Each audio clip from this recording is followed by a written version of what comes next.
যে কচি কাচাদেরকে নিয়ে এই কাঠগুলো কিন্তু মুহূর্তের মধ্যে বওয়া হয়ে গেছে। ওরা আনন্দ করতে করতে হই হই করতে করতে কিন্তু সব কাঠগুলো বয়ে দিয়েছে, আর ওদের সঙ্গে আমি একটু হাতে হাত লাগিয়ে দিয়েছিলাম। নমস্কার এভরিওয়ান, এই মুহূর্তে কলকাতা পার্ক সার্কাস ময়দানে দাঁড়িয়ে আছি। ময়দানে এখন এই মুহূর্তে প্রচুর মানুষ। একটু দেখাই আপনাদের সকলকে।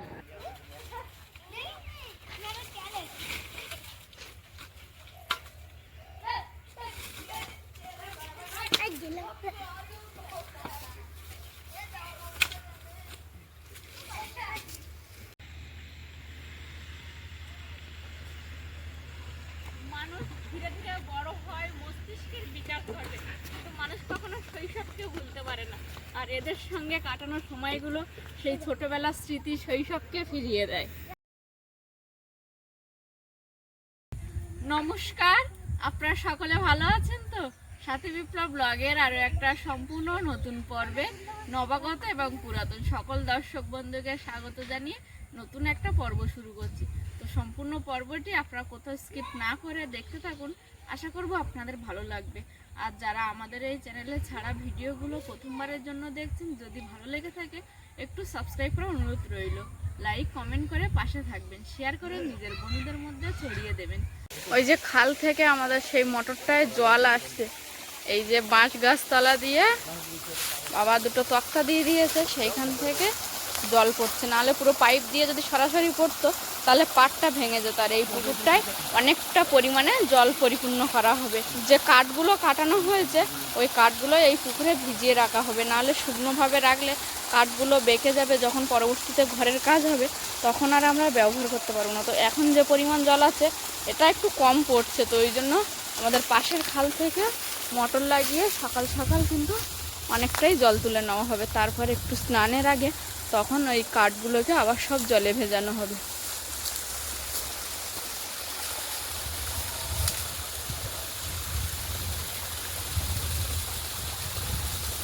বাঁশ গাছের মধ্যখান দিয়ে একটা ফাঁকা ছিল, সেখান থেকে পাইপের মুখটা এই পর্যন্ত এসছে।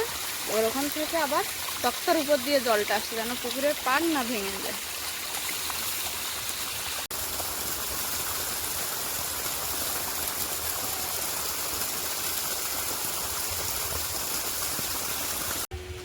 এই যে সেই আমাদের বাড়ির পাশের খালটা, এই খাল থেকে আমরা জল তুলছি। এই যে পাইপটা, এটা হচ্ছে কমলদের বাড়ি থেকে আনা হয়েছে মোটর। এত বড় মোটর যেহেতু আমাদের নেই আর অনেকটা পরিমাণে জল লাগবে, তাই এই মোটরটাও কিন্তু কমলদের বাড়ি থেকে আনা হয়েছে, এনে আর এখন আমরা জল তুলছি। আমাদের যেটা আছে সেটা ছোট মোটর, বাগানে টাগানে জল দেওয়া হলো সেক্ষেত্রে ঠিক আছে, কিন্তু পুকুরে অনেকটা পরিমাণে জল তুলতে গেলে এরকম বড় মোটরের প্রয়োজন হয়, যেটা আমাদের নেই। এই যে পুরো বাঁশতলা দিয়ে সোজা কিন্তু জলটা যাচ্ছে।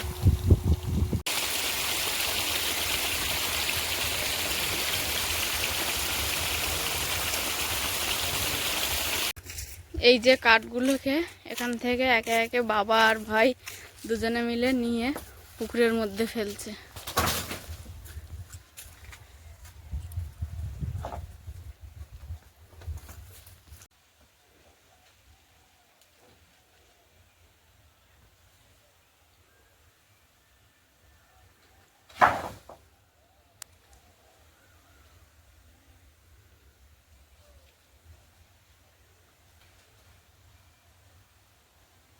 ঘরের রো হিসাবে ব্যবহার করা হবে সেগুলোকে ভাই আগে রাস্তার উপর থেকে পুকুর পাড়ে নিয়ে নিয়ে যায়, সেবার পাড় থেকে নিয়ে পুকুরে ফেলছে।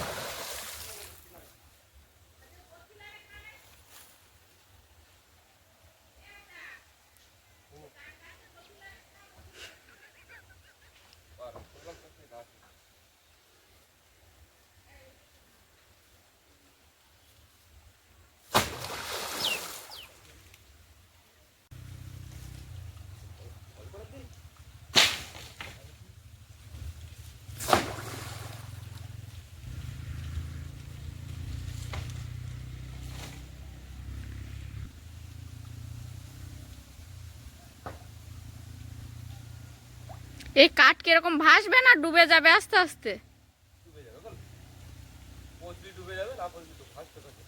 ও তক্তা, এই যে তক্তাগুলো, এগুলো ভাসবে?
রাস্তার উপর থেকে কিছুটা করে কাঠ ভাই এদিকে নিয়ে নিচ্ছে পাড়ে, পাড় থেকে নিয়ে এবার সোজা জলে ফেলছে।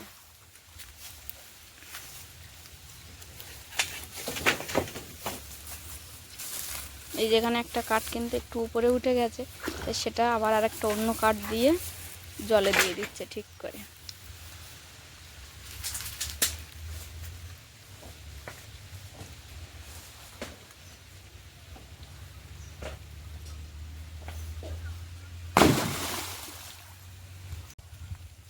পুকুরের পুরো জায়গাটাই কিন্তু কাঠে কাঠে ভরে গেছে, আর ওদিকে রাস্তার উপরে যে কাঠগুলো ছিল একদিকটা পুরো ফাঁকা হয়ে গেছে, আর একদিকটায় অল্প কিছু কাঠ আছে, সেগুলো কিন্তু ভাই এখনো ফেলছে।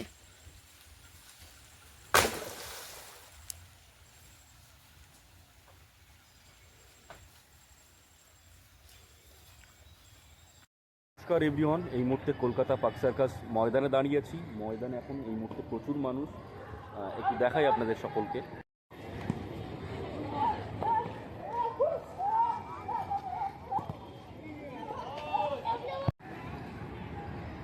প্রচুর মানুষের সমাগম পার্ক সার্কাস ময়দানে।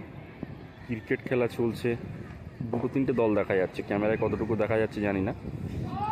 একদিকে ফুটবলও চলছে, ওই কর্নারটায় বাচ্চারা খেলছে, আর মানুষজন সবাই হাওয়া খাচ্ছে, মূলত মানে খোশ মেজাজে ঘুরে বেড়াচ্ছে, আর সুন্দর কিন্তু খেলাধুলো হচ্ছে।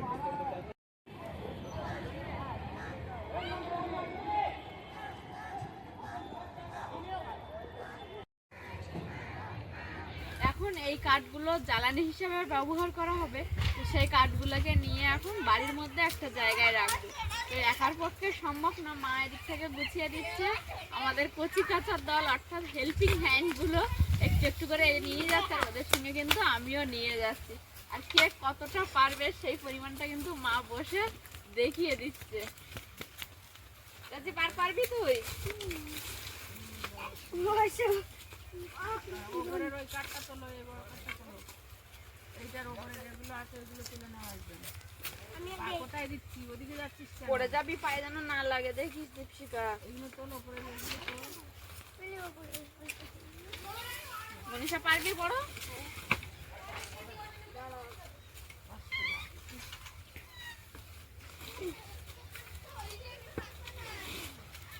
ভালো করে ধর, ভালো করে ধর, আস্তে আস্তে।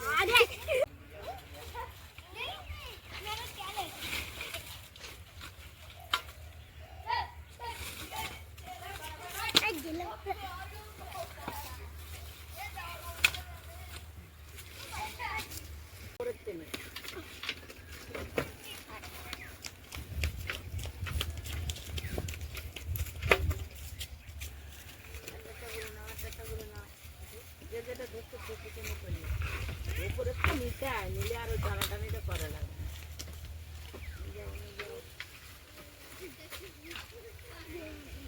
একটা নাও, এইটা ওপরে চলে যায় সোনালি।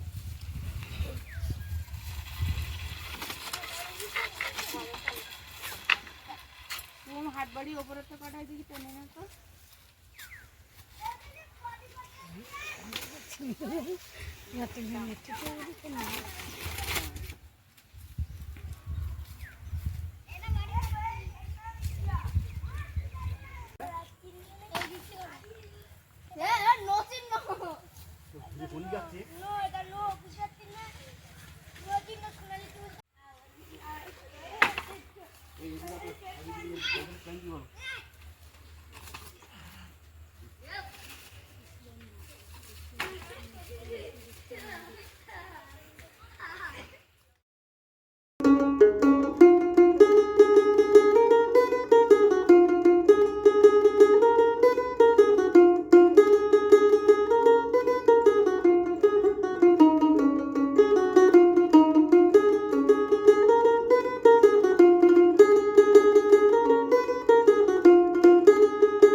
তো এই যে কচি কাচাদেরকে নিয়ে এই কাঠগুলো কিন্তু মুহূর্তের মধ্যে বওয়া হয়ে গেছে।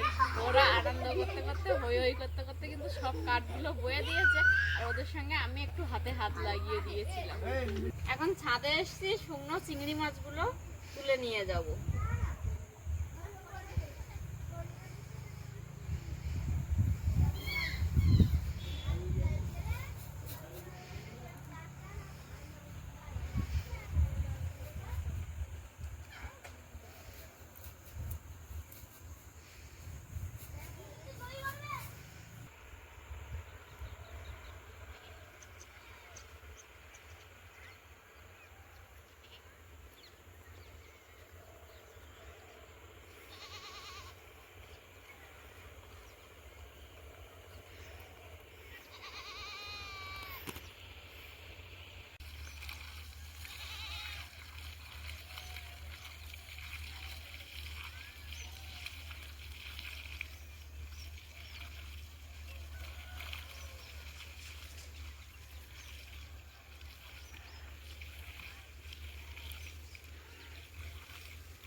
আর কলসিতে অনেকদিন জল না নেওয়াতে কলসিতে এখন যেন জল নিতে পারি না কাকে করে। তো এখন আমি একটা বালতি নিয়েছি আর 3টে ড্রাম ছিল, ওরা 3জন নিয়েছে। চলুন সবাই একটু জল আনতে যাই।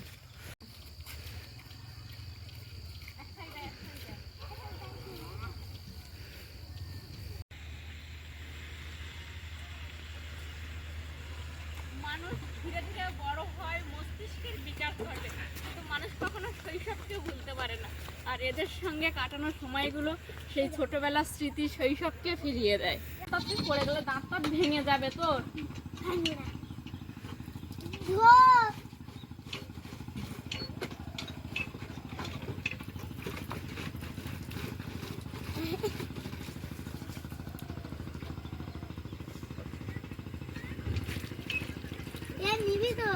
আমি ভরি দেখে মিলে এদিকে আয়, দেখে আমি ভরে দিই। এদিকে আমি মিলে দিয়ে দিস, এদিকে বেরিয়ে ওই দিকে না।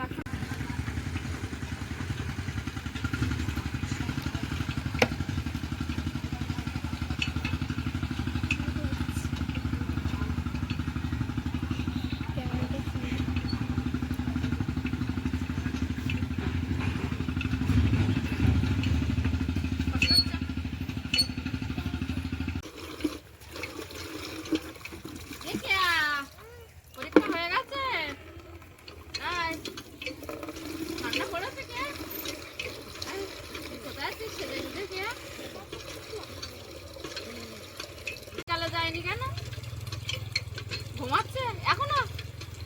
সারাদিনে ঘুম পড়েছে। ফোন দেখতে যাও, ঘুম পাচ্ছিল না, ফোনটা নিয়ে চেপে চুপে ব্যালেন্স করে বাবা শুয়ে রেখেছে, ঘুম পড়ার আগে ছেলে ঘুমানো, ছেলে বাবা ঘুম পড়ে। ভালো হয়েছে। আমার দিলাম না তোর বাবা, আমি রাত জাগা কাল শঙ্কর দেবে কে মামা তোগুলো বোতলে জল নেওয়া হয়ে গেছে কলের ওই পাশে। একটা দুটো বাড়ি পরে সোনালির বাড়ি। সোনালি বাড়ি গেল না, ফের জল নিয়ে আবার আমার সঙ্গে আমাদের বাড়ি যাচ্ছে। দীপশিকার মা জল নিতে এসছে, সেখানেও দীপশিকা দাঁড়ালো না, আমার সঙ্গে এখন বাড়ি যাচ্ছে।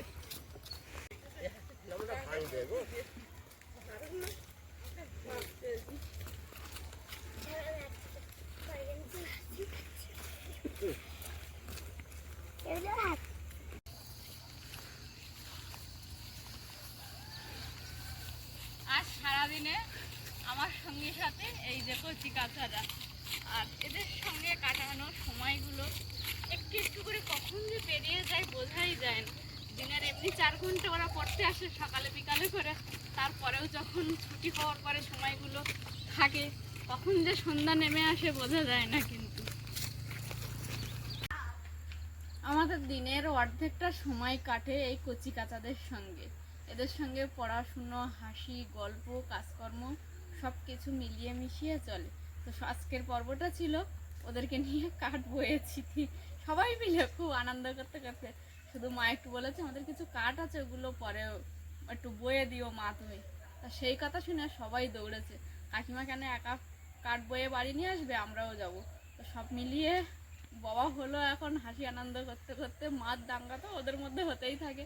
আজকের পর্বটা কেমন লাগলো আপনারা কমেন্ট বক্সে কমেন্ট করবেন। যদি ভালো লেগে থাকে একটু লাইক শেয়ার করবেন। আর এতক্ষণ ধৈর্য ধরে দেখার জন্য আপনাদেরকে অনেক অনেক ধন্যবাদ। দেখা হচ্ছে নতুন কোনো একটা ভিডিওতে। ততক্ষণের জন্য আপনারা ভালো থাকবেন, সুস্থ থাকবেন, নিজেদের সকলের প্রতি খেয়াল রাখবেন। আর সবশেষে আমি যেটা বলে থাকি, সাথী বিপ্লব ব্লগের সঙ্গে সদা সর্বদা জুড়ে থাকবেন।